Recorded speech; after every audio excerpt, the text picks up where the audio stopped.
The Tower of London's stone floor was ice-cold beneath Catherine Howard's knees as she practiced positioning her neck on an imaginary block. Her silk dress rustled against the rushes scattered across her cell floor, each movement deliberate, measured. Through the iron bars, two guards shifted uncomfortably, their armor clinking softly as they watched this 19-year-old girl rehearse her own death. She counted under her breath, 1 step from the door, 2 to kneel, 3 seconds to position her neck just so. The block would be low, she'd been told. She needed to practice the angle. Her shallow breathing echoed off the stone walls as she lowered her head again, adjusting the tilt of her chin. Tomorrow morning, there would be no room for error. The candle flame flickered, casting shadows that danced across her pale hands as she gripped the edge of her dress. She whispered fragments of prayers between each practice run, her voice barely audible above the distant drip of water somewhere in the tower's depths. "Forgive me for loving," she breathed, rising to try again. The guards looked away as she perfected the placement of her neck, memorizing exactly how far forward she needed to lean. But how did a teenage girl's innocent romance become grounds for beheading? And why did Henry VIII create bedroom rules so horrifying that even hardened executioners looked away in disgust? To understand how love became treason and intimacy became torture, we need to rewind 6 marriages and uncover the surveillance state that turned Tudor bedchambers into crime scenes. What you're about to hear will change how you see history forever. The servants entered Catherine of Aragon's bedchamber at dawn, carrying silver bowls and surgical instruments. Their footsteps whispered across the stone floor as morning light filtered through narrow windows, illuminating the rumpled sheets they'd come to examine. Catherine pressed herself against the headboard, clutching her nightgown closed as 6 men filed into her most private space. The lead physician's quill scratched against parchment, already documenting what he hadn't yet seen. "Your Majesty must stand," he commanded, his voice clinical as a butcher appraising meat. The metallic clink of instruments being arranged on the bedside table made Catherine flinch. She rose on trembling legs while servants stripped the bed with practiced efficiency, their movements choreographed from years of this ritual. The sheets rustled like autumn leaves as they were spread across the floor, every fold examined under the physician's magnifying glasses. But the physicians weren't just looking for blood. They counted stains, measured their circumference, noted their placement on the linen. One physician knelt beside the sheets, pressing his nose close to smell for authenticity, while another held the fabric to the light, searching for evidence of tampering. Catherine stood barefoot on the cold floor, watching strangers catalogue the most intimate moments of her wedding night. A servant transcribed their findings in meticulous detail, each observation another violation written in permanent ink. "The virgin's blood appears sufficient," the lead physician announced, though his tone suggested disappointment. He gestured for Catherine to return to the bed. She climbed back onto the bare mattress, its horsehair filling visible through torn seams. The physicians circled her like wolves, noting the bruises on her arms where Henry had gripped her, the bite marks on her shoulder that proved his passion. Their cold fingers prodded her flesh, measuring each mark's dimensions for their report. What they wrote in those reports would haunt every future queen. Outside the bedchamber door, more servants waited with empty chamber pots and fresh linens. They'd been stationed there all night, ordered to document every sound that escaped the royal bedroom. Their testimony would join the physician's findings in the official consummation records. One maid clutched her notes with shaking hands, having transcribed Catherine's cries of pain when Henry first took her. Another servant had tallied the king's grunts of satisfaction, proof of his virility for the court records. The examination continued for 3 hours. Physicians inspected Catherine's body with the same detachment they'd show a corpse, noting every detail that might prove or disprove successful consummation. They checked beneath her fingernails for Henry's skin, examined her thighs for his seed, even inspected her hair for signs of passionate pulling. Each discovery was announced aloud for the scribes to record, turning Catherine's wedding night into a medical inventory. And this was just the beginning of the surveillance. Henry himself arrived as the physicians finished their work, his massive frame filling the doorway. He surveyed the scene with satisfaction, watching his new bride shiver on the stripped bed while strangers catalogued their intimacy. "Excellent work, gentlemen," he boomed, his voice echoing off the chamber walls. The Pope will receive a full report by week's end. Catherine pulled her knees to her chest, suddenly understanding that this violation wasn't just personal, it was political. The king's appetite for documentation would only grow. Within months, he ordered servants to maintain detailed logs of Catherine's monthly cycles, searching for signs of pregnancy. Ladies in waiting were instructed to examine her chamber pot contents each morning, checking for blood that might indicate miscarriage or menstruation. The Queen's body became public property, every function scrutinized and recorded in ledgers that still survive in dusty archives today. These invasive rituals set the precedent for every queen who followed. When Anne Boleyn married Henry years later, she knew what awaited her on her wedding morning. The same physicians, now older and more efficient, would enter her chambers with their instruments and ledgers. The same servants would strip her bed and examine her body, searching for proof that the king had claimed his prize. The surveillance state that began in Catherine's bedchamber would expand to consume them all. But if Catherine thought this invasion of privacy was horrifying, she had no idea that Henry was already planning something far worse, installing the eyes that would watch through walls. The carpenter's hands shook as he drilled the third hole into Anne Boleyn's bedchamber wall.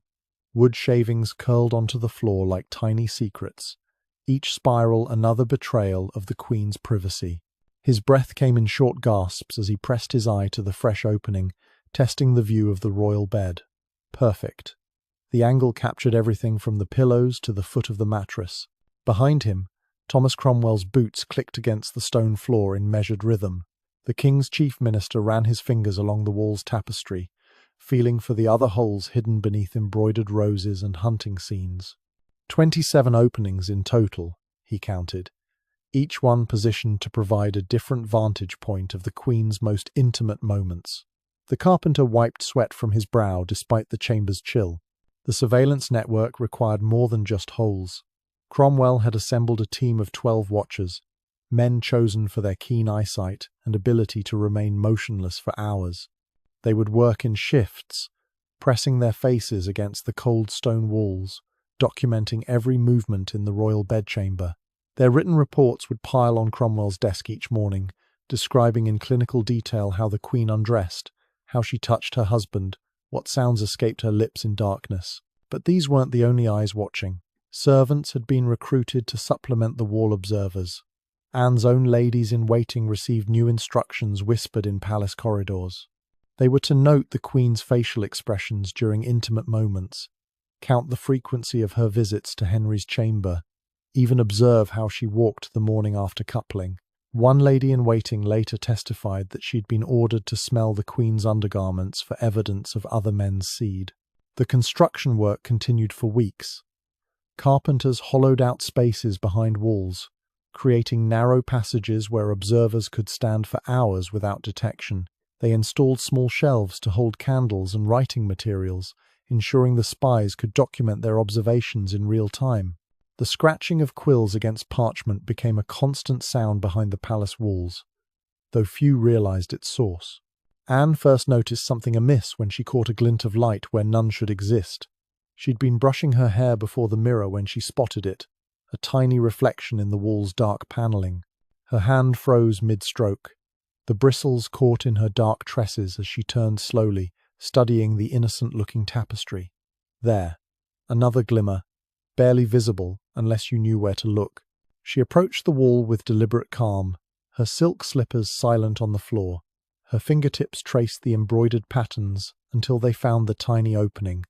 Cold air whispered through from the other side. Anne's breath caught as she realized someone could be watching at that very moment. She pressed her palm flat against the hole, feeling the slight warmth that suggested recent occupation. What the spies saw that night would later appear in her trial. The Queen began changing her behavior, but every adaptation only provided more intelligence for her observers. When she started undressing in the far corner of her chamber, the spies noted her newfound modesty. When she hung additional tapestries over suspicious spots, they documented her paranoia. Even her attempts at privacy became evidence of guilt in the meticulous reports that accumulated in palace archives. The psychological toll manifested in small ways at first. Anne developed a nervous habit of glancing at walls during conversations. She startled at unexpected sounds, wondering if they came from within the walls themselves. Her sleep grew fitful as she imagined eyes watching her toss and turn. The very architecture of her home had become her enemy, every surface a potential betrayal. Henry received updates from the surveillance network during his morning meetings. Cromwell would present the reports with bureaucratic efficiency, reading aloud the watchers' observations of the Queen's nighttime activities. The King's expression would darken or brighten depending on what intimacies his spies had witnessed. He particularly enjoyed hearing about moments when Anne thought herself unobserved, her private prayers and whispered fears. The spy holes served a dual purpose that even Anne didn't initially grasp. Beyond simple observation, they created a psychological prison more effective than iron bars. The Queen could never be certain when she was being watched, or by how many eyes. Every moment became a performance, every gesture potentially criminal. The constant surveillance transformed her from a woman into evidence. And then Anne made the fatal mistake. One evening, believing herself alone, she spoke aloud to her reflection about her fears of producing a male heir. The words tumbled out in a desperate whisper, confessing doubts about Henry's ability to father sons.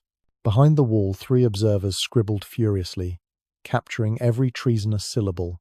Her private anguish would later be presented as proof of her disloyalty to the crown. The network expanded beyond the bedchamber as Henry's paranoia grew. Peepholes appeared in Anne's private chapel, her bathing chambers, even the corridors she walked. Observers learned to recognize her footsteps, her breathing patterns, the particular rustle of her favorite gown. They created a comprehensive catalogue of her existence, transforming a living woman into data points on parchment. Some spies developed an uncomfortable intimacy with their subject. They watched Anne weep after miscarriages, saw her practice smiling in the mirror before court appearances, observed her counting on her fingers the days since Henry last visited her bed. These men knew her better than her closest confidantes, yet she would never know their faces. Their reports grew detailed beyond mere surveillance, noting the way candlelight caught her tears, how her shoulders shook with suppressed sobs. The construction of spy holes required careful planning to avoid detection. Carpenters worked only during loud court celebrations, when drilling sounds would be masked by music. They chose locations where natural shadows would hide the openings, where tapestries could hang without suspicion. The palace walls became riddled with these violations, a honeycomb of watching spaces that would outlive the queens they were built to observe. By the time of Anne's arrest, the surveillance reports filled 17 volumes. Prosecutors would quote from them extensively during her trial, reading aloud intimate moments she thought were private. The judges heard how she touched herself when alone, how she sometimes refused Henry's advances, how she'd once thrown a pillow at the wall where she suspected eyes were watching. Every human moment became criminal evidence. The spies had seen enough to seal Anne's fate, but for Henry's next wife, the surveillance would move from the walls into her very body. Every morning at 6 a.m., Jane Seymour had to provide a urine sample while 4 physicians watched. The crystal chamber pot caught the first rays of dawn filtering through her bedroom window, its contents gleaming amber as she handed it to the waiting doctor. His leather gloves creaked as he lifted the vessel to eye level, swirling the liquid like a sommelier examining wine. 3 other physicians crowded close, their breath fogging in the cold morning air as they peered at the Queen's most private offering. The lead physician dipped a silver rod into the warm urine, stirring slowly while his colleagues took notes. Their quills scratched against parchment, recording the colour, clarity, and consistency of Jane's morning water. She stood barefoot on the stone floor, her nightgown hanging loose around her thin frame, watching these men analyze her bodily functions with scientific fascination. The youngest physician bent low, inhaling deeply above the chamber pot, before announcing his findings to the group. The examinations had started the day after her wedding. Jane woke to find her bedchamber transformed into a medical laboratory, with tables covered in glass vials and mysterious instruments. The physicians explained their daily routine with clinical detachment, how they would monitor every aspect of her body's functioning to ensure the swift arrival of a male heir. Her monthly bleeding, her morning sickness, even the texture of her skin would become data points in their obsessive documentation. The morning examinations were just the start. After the urine analysis, physicians inspected Jane's tongue, pressed their ears against her belly, and counted her pulse beats against an hourglass. They recorded the temperature of her skin at different points on her body, believing that warmth in certain areas indicated conception. One physician specialized in examining her fingernails, claiming their color revealed secrets about her womb's receptivity. Another studied the whites of her eyes, searching for the telltale bloodshot veins that might herald pregnancy. Jane learned to strip without being asked. The physicians needed to examine her breasts daily, checking for swelling or tenderness that might indicate new life growing within. They measured her nipples with calipers, documenting any changes in size or coloration. Cold metal pressed against warm flesh as they took their measurements, while Jane stared at the ceiling and tried to think of anything except the stranger's hands on her body. Her menstrual cycles became public record. Ladies in waiting were instructed to save her soiled linens for physician inspection. The doctors would spread the bloodied cloth across tables, analyzing flow patterns and clot formation. They believed the appearance of her monthly blood could predict fertility, so every stain was preserved, catalogued, and studied. Servants whispered about the locked room where hundreds of the Queen's used menstrual cloths hung from lines like macabre laundry. They found her dream journal on the third week. Jane had been recording her dreams in a private diary, never imagining the pages would be seized for medical analysis. The physicians pored over her nighttime visions with scholarly intensity, believing dreams revealed the womb's secrets. They interpreted flying dreams as signs of conception, water dreams as impending miscarriage. Every symbolic image became evidence in their fertility investigations. One entry made the physicians gasp aloud. Jane had dreamed of giving birth to a fish, its silver scales glinting as it flopped on her bedsheets. The lead physician declared this proof of a malformed womb, capable only of producing monsters. He ordered increased examinations, more invasive procedures to correct whatever deficiency her subconscious had revealed.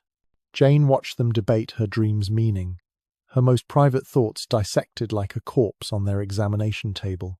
The dream analysis expanded into waking observations. Physicians noted which foods Jane craved, believing dietary preferences indicated the sex of potential offspring. They monitored her sleep positions, convinced that women who slept on their left sides bore daughters. Even her choice of clothing colors was documented, with red garments supposedly encouraging male conception. Every aspect of her existence became medical evidence. Henry attended some examinations personally.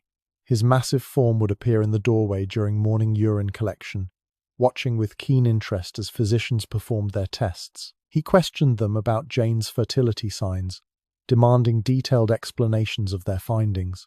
Sometimes, he would approach the examination table himself, running his thick fingers over the charts and diagrams that mapped his wife's reproductive potential. Her urine changed color on a Tuesday morning in September. The physicians nearly dropped the chamber pot in their excitement. The darker hue suggested pregnancy, they declared, though further tests were needed for confirmation. They divided the sample into a dozen vials, adding various substances to test reactions. One physician mixed the urine with wine, another with wheat grains. They watched for fermentation, precipitation, any sign that might confirm new life growing in the Queen's womb.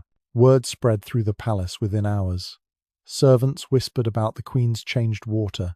Courtiers speculated about a potential heir. Jane found herself surrounded by congratulations for something that might not even exist. The physicians increased their examinations to twice daily, desperate to confirm their diagnosis. They collected samples of her saliva, her tears, even strands of her hair for analysis. The pressure intensified with each passing day. Henry visited Jane's bedchamber more frequently, his eyes scanning her body for visible signs of pregnancy. He ordered the physicians to try experimental treatments, strange concoctions meant to strengthen the womb and ensure a male child. Jane drank bitter herbal mixtures that made her gag, submitted to fumigation procedures that left her gasping for clean air. The physicians developed new theories constantly. One believed that examining Jane's earwax could predict the child's temperament. Another insisted on daily measurements of her shadow's length, claiming it revealed the baby's growth rate. They brought in specialists who studied the pattern of veins in her hands, the arrangement of moles on her back, the sound of her heartbeat at different times of day. Jane's pregnancy was confirmed through a grotesque ritual. The physicians made her urinate on wheat and barley seeds, then monitored which sprouted first. When the wheat grew faster, they declared she carried a son. Henry rewarded each physician with gold coins while Jane sat exhausted on her bed, watching strange men celebrate her body's productivity. She had become a garden, tended by gardeners who cared only for the fruit she might bear. Her belly swelled through spring and into summer. The examinations grew more invasive, as physicians charted the baby's position through external palpitation. They pressed wooden listening tubes against her skin, claiming to hear the child's thoughts. One physician insisted he could determine the baby's intelligence by the pattern of kicks against Jane's ribs. Their hands never stopped probing, measuring, documenting her changing form. Labour began on an October morning with the physicians already assembled. They had prepared for weeks, arranging instruments and drafting observation charts. Jane's screams echoed off the chamber walls as contractions seized her body. Between waves of pain, she saw the physicians scribbling notes about her suffering, timing her cries with mechanical precision. Even her agony became data for their medical records. The birth lasted 3 days and 2 nights. Physicians rotated in shifts, maintaining constant observation of the Queen's ordeal. They documented every detail: the colour of fluids that gushed from her body, the rhythm of her contractions, the prayers she gasped between pushes. When infection set in, they noted the fever's progression with scholarly detachment. Jane's eyes rolled back as poison spread through her blood, but still the physicians wrote, their quills never pausing. Prince Edward's first cry coincided with his mother's last breath. The physicians recorded both events with equal interest, noting the exact time of birth and death. They examined the placenta before attending to the dying Queen, more concerned with signs of future fertility than Jane's fading pulse. As servants prepared her body for burial, the physicians compiled their final reports, satisfied that their surveillance had produced the desired result, a male heir, even at the cost of the garden that grew him. Jane died, giving Henry his only son, but her replacement would face something even worse than medical torture. She would have to embrace a man whose body was literally rotting away. The smell hit Anne of Cleves before she even entered the bedchamber. Rotting flesh mixed with expensive perfume created a nauseating cloud that made her eyes water. She pressed a silk handkerchief to her nose, but the stench penetrated the delicate fabric. Her ladies-in-waiting exchanged knowing glances as they led her toward the heavy oak door. The corridor seemed endless, each step bringing stronger waves of that horrific odour. Behind the door she could hear Henry's laboured breathing, punctuated by wet, rattling coughs. The floorboards creaked under his massive weight as he shifted in bed. Anne's stomach clenched as a servant opened the door, releasing a fresh wave of putrefaction into the hallway. The ladies-in-waiting stepped back instinctively, but Anne had no choice but to enter. The bedchamber was dark, despite dozens of candles burning on every surface. Their flames flickered in the draught, casting dancing shadows across tapestries that couldn't quite mask the smell. Henry lay propped against a mountain of pillows, his bloated form barely recognizable as human. Sweat beaded on his forehead, mixing with the pus that seeped from open sores on his scalp. Anne forced herself to smile as she approached the bed, but the smell was only the first horror. As she drew closer, Anne saw the source of the stench. Henry's left leg was wrapped in bandages that had turned yellow and brown with discharge. The fabric was soaked through, and something dark was seeping onto the silk sheets. The king shifted, and the bandages squelched audibly. A chunk of something fell from beneath the wrappings, landing on the bed with a soft, wet sound. Anne bit down hard on her tongue to keep from gagging. The physicians had warned her about the leg ulcers, but their clinical descriptions hadn't prepared her for this reality. The wounds never healed, they explained, constantly weeping pus and rotting flesh. The infection had spread deep into the bone, creating cavities that oozed continuously. Servants changed the bedding 3 times daily, burning the contaminated linens in special furnaces far from the palace. The smoke from those fires carried its own particular stench that palace workers learned to recognize. Henry reached out with swollen fingers, beckoning Anne closer. His breathing was laboured, each exhale carrying the sweet smell of internal decay. She moved to the bed's edge, careful not to disturb the bandages.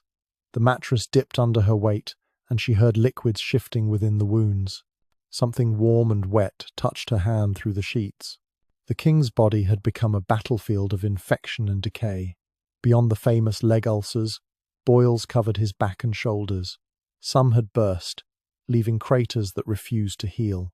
Others swelled with pus, creating painful lumps beneath his nightshirt. The physicians lanced them regularly, but new ones appeared faster than the old ones drained. Each movement caused fresh eruptions of fluid and the release of trapped gases that smelled like death itself. Anne learned to breathe through her mouth during their encounters. She discovered that if she pressed her tongue against the roof of her mouth, she could minimize the taste of decay that permeated the air. Her ladies taught her to dab perfume inside her nostrils before entering the bedchamber, though it only masked the worst of the smell. They also showed her how to position herself to avoid the worst affected areas of Henry's body. What Anne saw when the covers lifted made her bite through her own lip. The king's nightshirt had ridden up, revealing the full extent of his physical deterioration. The leg ulcers were worse than the bandages suggested. Deep craters of rotting flesh, exposed bone in places, with angry red streaks radiating outward where infection spread through blood vessels. Maggots writhed in the deepest wounds, placed there by physicians who believed they would eat only dead tissue. Their white bodies glistened in the candlelight as they feasted. Henry seemed unaware of Anne's horror. The constant pain had numbed him to others' reactions. He spoke of court matters while pus dripped onto the sheets, discussing trade agreements as chunks of necrotic tissue sloughed off his leg. Anne nodded and responded appropriately, her voice steady even as bile rose in her throat. She had quickly learned that showing disgust meant risking her life. The intimate aspects of their marriage presented unique challenges. Henry's size and infections made physical contact not just unpleasant, but dangerous. The physicians warned Anne about the risk of catching the infections, advising her to avoid direct contact with the wounds. Yet the king expected his marital rights, regardless of his body's decay. Anne developed strategies to fulfill her duties while minimizing exposure to the worst of his condition. She learned to focus on distant sounds during their encounters, the night birds calling outside the window, servants' footsteps in distant corridors, the crackling of logs in the fireplace. Anything to distract from the squelching sounds the mattress made beneath Henry's infected body, the wet noises of wounds reopening with movement, the bubbling wheeze of his breathing as exertion taxed his diseased lungs. Sometimes during their coupling, pieces of Henry would literally fall away. Dead skin would slough off in sheets, sticking to Anne's body. Scabs would crack and bleed, leaving rust-coloured stains on her nightgown. Once, a particularly large chunk of infected flesh dropped onto her breast, and she had to remain still, pretending ecstasy while fighting the urge to vomit. The servants would find these pieces later, sweeping them into bags for burning. And then came the night something fell off. Anne had positioned herself carefully, avoiding the worst of the ulcers while fulfilling her wifely duties. Henry's breathing was more laboured than usual, his massive chest heaving with effort. Suddenly, he cried out in pain rather than pleasure. Anne felt something give way beneath her hand where she'd braced herself against his thigh. When she looked down, a piece of his flesh the size of a child's fist had separated completely from his leg, revealing white bone beneath. Blood and pus gushed from the fresh wound, soaking instantly through the sheets. Henry roared in agony, his whole body convulsing. Physicians rushed into the chamber, summoned by his cries. They pushed Anne aside, working frantically to stem the bleeding. She stood naked and trembling, watching them pack the gaping hole with herbs and honey. The severed flesh lay on the bed like discarded meat, already attracting flies despite the late hour. That piece of the king's body was just one of many that would fall away in the coming months. The physicians kept them in jars, studying the progression of decay. They developed theories about which tissues would separate next, placing wagers on whether it would be from his leg or his back. Anne once discovered their collection, dozens of glass containers filled with floating chunks of royal flesh. The sight haunted her dreams for weeks afterward. The smell grew worse as more tissue died. Servants burned incense constantly, creating a fog of smoke that made eyes water. They scattered dried herbs on the floors and hung pomanders from the bed curtains. Nothing helped. The stench of decay had permeated the very stones of the palace. Even Anne's own chambers began to smell of death, the odour clinging to her hair and clothes after each visit to Henry's bed. Her survival strategy evolved into an art form. Anne learned to interpret the king's moods through the state of his wounds. Increased discharge meant heightened irritability. Fresh bleeding indicated a day when any wrong word might mean death. She studied the patterns of his decay like other queens had studied his political alliances, using the information to navigate their encounters safely. She discovered that praising his virility during moments when flesh literally fell from his bones earned his favour. Expressing admiration for his strength while helping physicians rebandage weeping sores made him forget her initial revulsion. Anne became an actress of the highest calibre, her performance so convincing that Henry believed she desired him despite the obvious decay.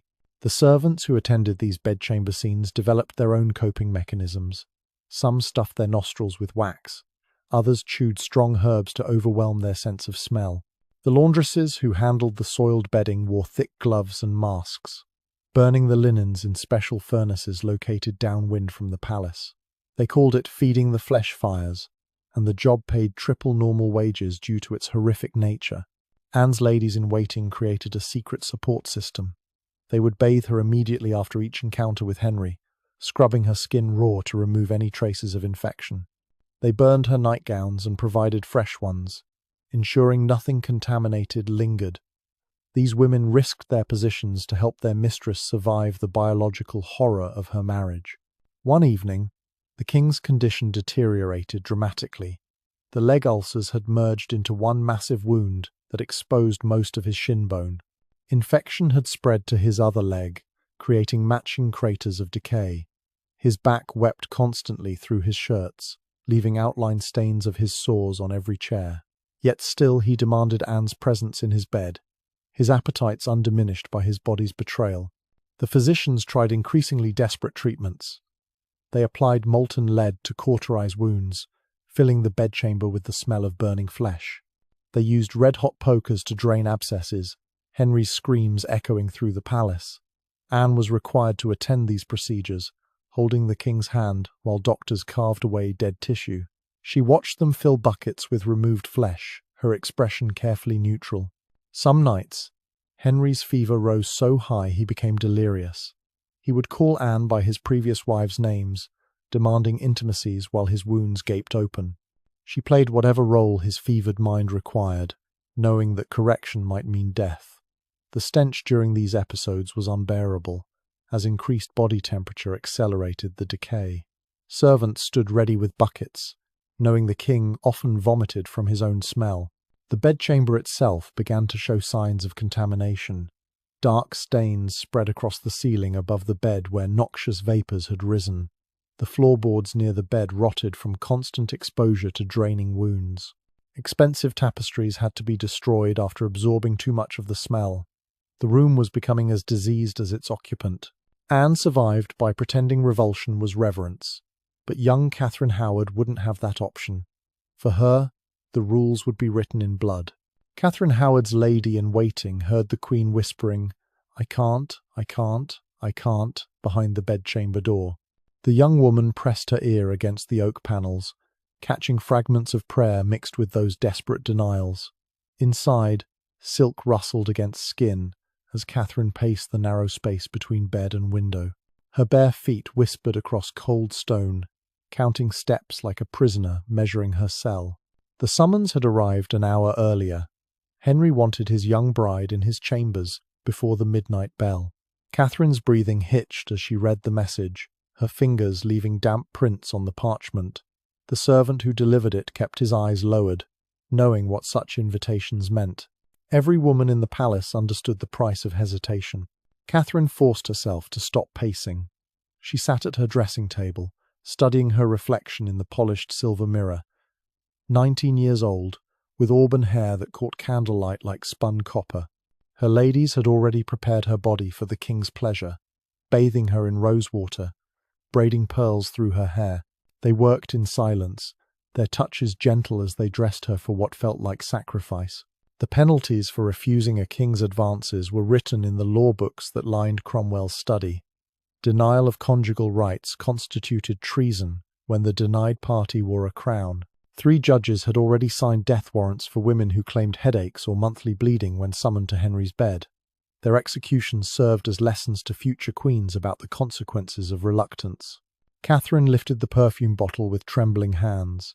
The crystal stopper clinked against the rim as she dabbed scent behind her ears, along her throat, between her breasts. Each drop was armour against what waited in Henry's chambers. She had learned from Anne of Cleves which fragrances best masked the smell of decay. Lavender for the sweetness of rot, rosemary for the sharpness of infection, mint for the sourness of old sweat. Her lady-in-waiting entered without knocking. Mary Lascelles had served 2 queens before Catherine, and her face showed the strain of such service. She carried a silver cup filled with wine mixed with herbs, a concoction designed to dull the senses without causing obvious intoxication. Catherine drank deeply, tasting bitter wormwood beneath the grape. "His Majesty grows impatient," Mary whispered, adjusting the laces of Catherine's bodice.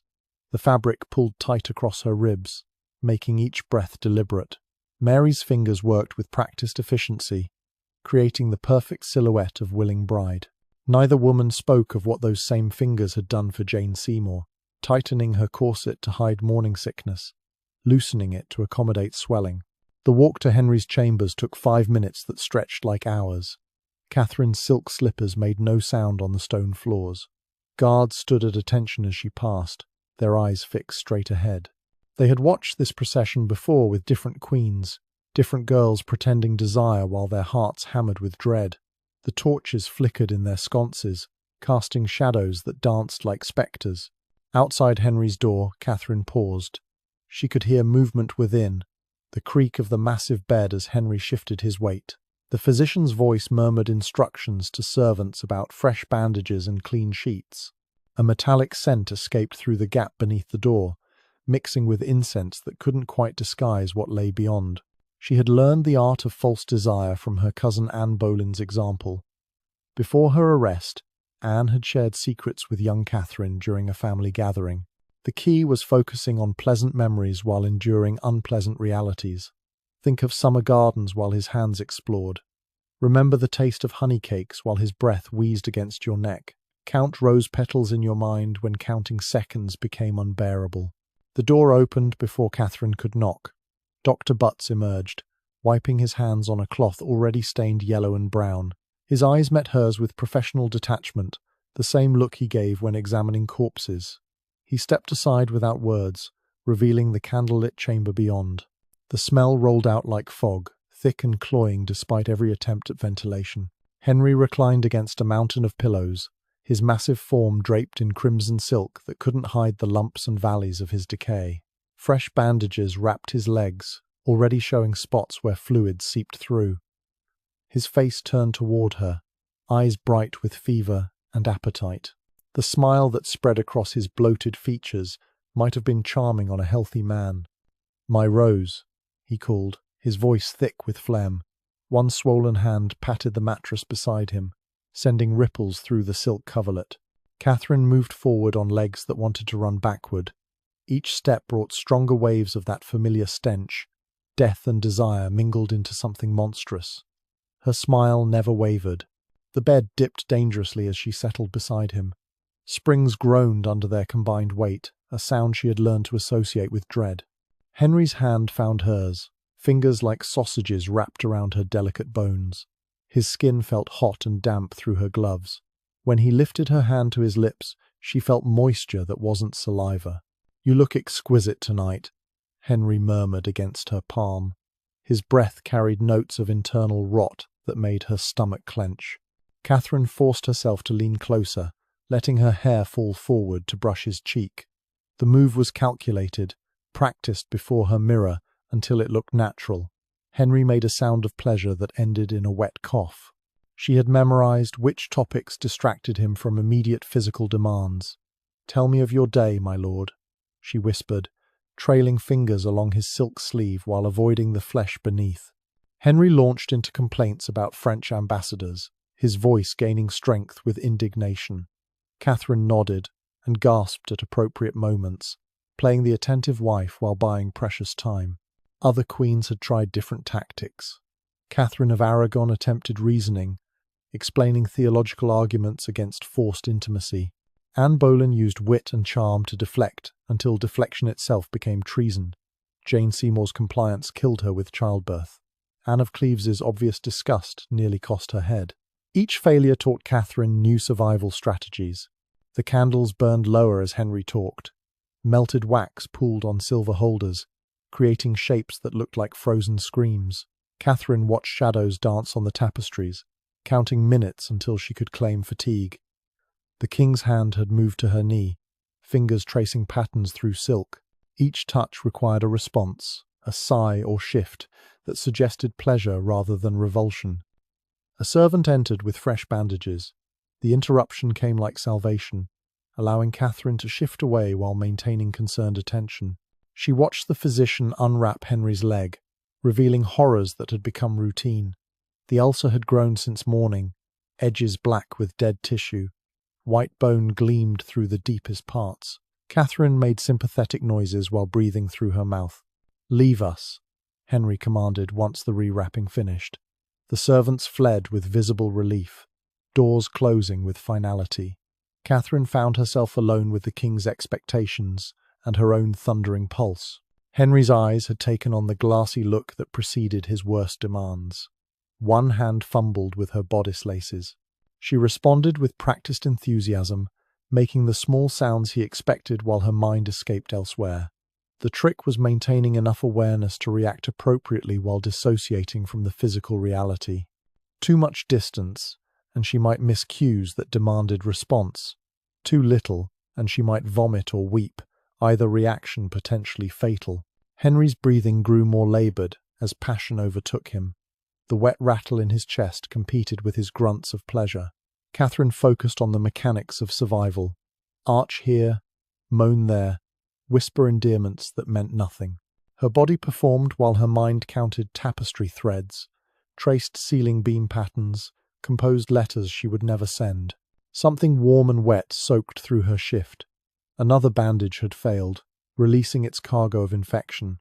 Catherine bit her tongue until she tasted copper, using that sharp pain to anchor herself.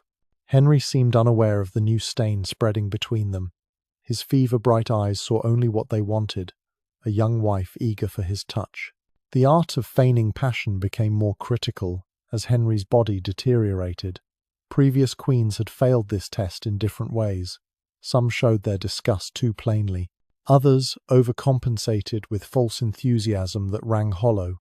Catherine had found the balance through careful observation of courtesans who visited before her marriage. She studied their movements, their sounds, their perfectly timed responses. Practice came during daylight hours when she was alone. Catherine would lie in her own bed, rehearsing expressions of pleasure in her mirror. She learned which muscles to tense, which sounds carried conviction. Her ladies thought she primped from vanity. In truth, she prepared for survival, turning her body into a weapon of deception. The midnight bell finally tolled. Henry's passion spent itself in wet coughs and exhausted wheezing. Catherine lay still as he drifted towards sleep, counting his breaths until they steadied. Only then did she dare move, extracting herself from his unconscious embrace with careful precision.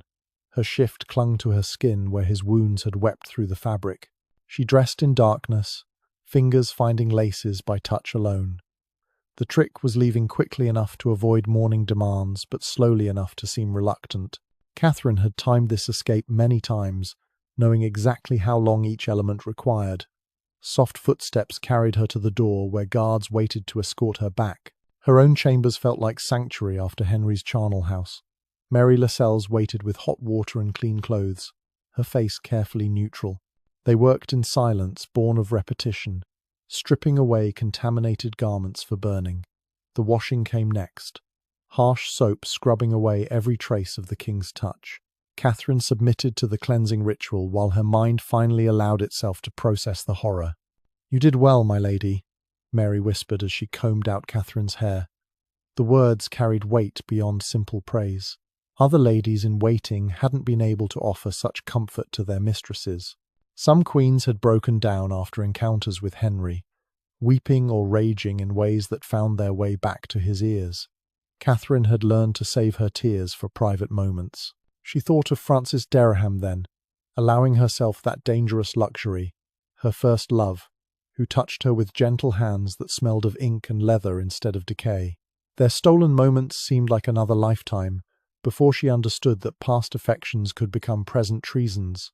Francis had shown her what desire actually felt like, making her performance with Henry possible through contrast. Sleep came slowly despite exhaustion. Catherine lay in her clean bed, listening to night sounds beyond her window. Somewhere in the palace, servants burned her discarded shift, adding its smoke to the flesh fires that never quite ceased. Tomorrow would bring another summons, another performance, another survival. The cycle would continue until Henry found fault with her act. She had learned the cost of showing reluctance from her predecessors' fates. Anne Boleyn's trial records included testimony about times she refused Henry's advances, claiming headaches or exhaustion. Such denials accumulated like evidence, proof of a cold nature unbefitting a queen. The judges counted each refusal as a small treason, building toward the ultimate charge of adultery. Even successful performances carried risk. Catherine knew Henry's physicians kept detailed records of his intimate encounters, noting frequency and enthusiasm levels. Too much apparent pleasure might suggest experience beyond the marriage bed. Too little indicated the frigidity that had doomed Catherine of Aragon. The balance required constant calculation, exhausting in its precision. Her dreams, when they finally came, mixed memory with nightmare.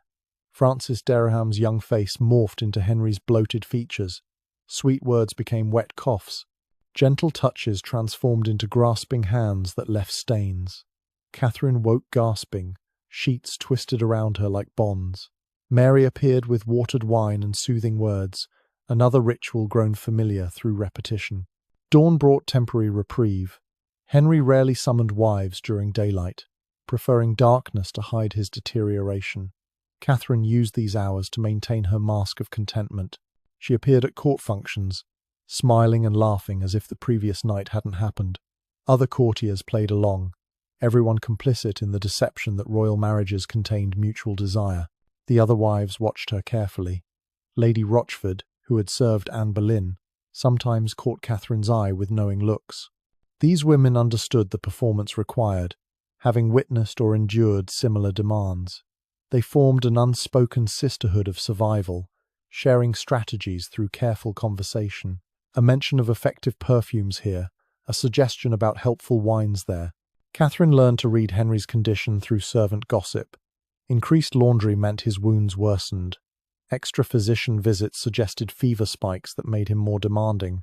She planned her responses accordingly, adjusting her performance to match his state. The sicker he grew, the more enthusiasm he required to maintain his illusions of virility. Some nights she wondered how long she could maintain the charade. Each encounter required greater effort as her revulsion grew.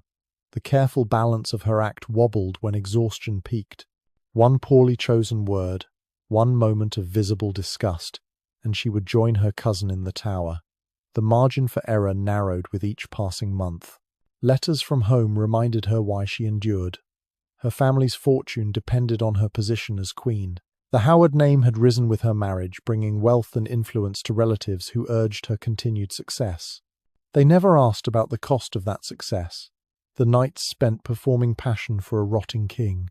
Their letters spoke only of gratitude and expectations. She developed physical symptoms from the sustained stress.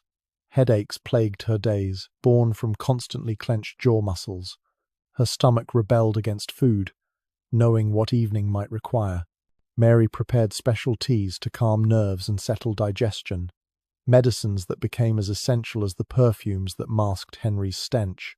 The irony wasn't lost on her. Before marriage, she had known real desire with Francis, felt the quickening pulse of genuine attraction. Those memories now served as templates for false passion, corrupted into tools of survival.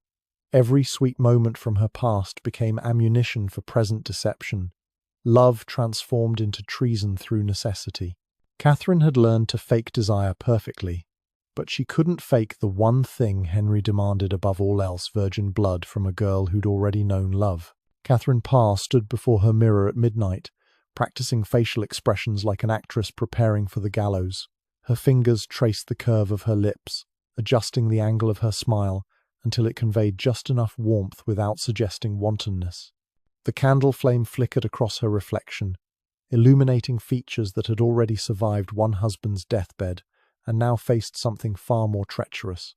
She tilted her head slightly left, watching how shadows played across her cheekbones, memorizing the exact expression that might save her life tomorrow.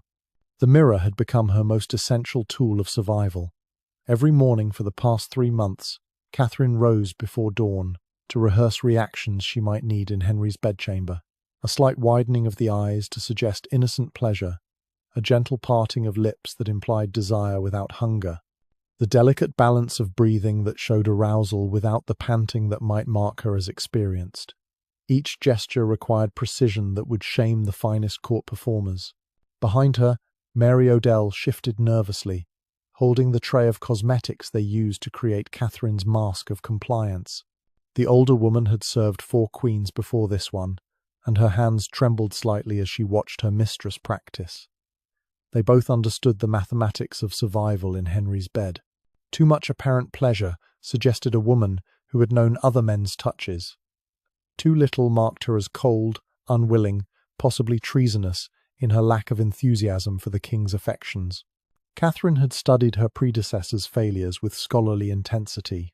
She read trial transcripts by candlelight, noting which responses had condemned Anne Boleyn, which expressions had saved Jane Seymour, until childbirth claimed her.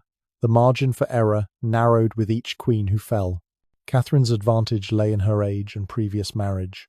She could claim mature affection rather than maiden passion, walking a tightrope between experience and innocence. The rehearsals extended beyond facial expressions. Catherine practiced sounds in the privacy of her chambers, learning to modulate her voice to convey various stages of pleasure. Mary would listen with clinical detachment, offering corrections when a moan sounded too theatrical or a gasp came too quickly. They worked like musicians preparing a concert, understanding that one false note could end with Catherine's head on a block. She discovered that breathing patterns mattered as much as sounds. Quick, shallow breaths suggested nervousness that Henry might interpret as guilt. Deep, steady breathing implied calculation rather than passion. Catherine learned to vary her rhythms, matching them to Henry's own laboured respirations, creating a symphony of synchronized desire that existed only in performance. The king's deteriorating health actually helped, his own breathing so irregular that any pattern seemed natural by comparison. Catherine's preparation included physical conditioning that would horrify future generations. She practiced holding uncomfortable positions for extended periods, knowing Henry's limited mobility meant she would bear the burden of their encounters. Her thigh muscles burned from maintaining poses that allowed intimacy while avoiding his suppurating wounds. She learned to distribute her weight carefully, preventing pressure on the parts of him that might rupture or weep. Temperature control became another crucial element. Henry's fever spikes meant his bedchamber often felt like a furnace. Yet Catherine couldn't appear flushed or perspiring in ways that suggested exertion beyond the immediate moment.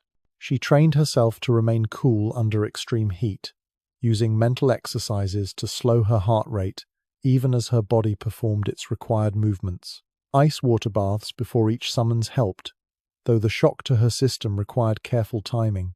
The cosmetic preparations served purposes beyond mere beauty. Catherine and Mary developed a routine using specific powders and creams that wouldn't run or smear under extreme conditions. They tested different formulations during practice sessions, finding combinations that maintained the illusion of desire while her body endured revision. The wrong shade of lip color might suggest arousal that came too easily. Excessive pallor implied fear or disgust. Catherine learned to read Henry's moods through his physical symptoms. Increased swelling in his legs meant heightened irritability that required more enthusiastic responses. Fever dreams made him call her by other names, forcing her to play whatever role his delirium demanded. She kept mental notes of which performances pleased him most, creating a repertoire of reactions tailored to his various states of decay. The preparation extended to her wardrobe. Certain fabrics caught on his bandages, creating painful moments that disrupted the illusion. Others absorbed too readily the fluids that leaked from his wounds, creating stains that reminded him of his condition. Catherine selected materials that glided smoothly over damaged skin while resisting contamination. Each gown was chosen for its ability to be removed quickly without snagging on swollen joints or seeping sores. She discovered that jewelry placement affected her performance capabilities. Heavy necklaces restricted movement and caught on bedclothes. Loose rings slipped off when her hands grew slick with the various substances that accompanied intimate encounters with a decomposing monarch. Catherine learned to wear specific pieces that enhanced her appearance without hindering her ability to maintain the fantasy Henry required. Scent became a weapon in her arsenal of deception.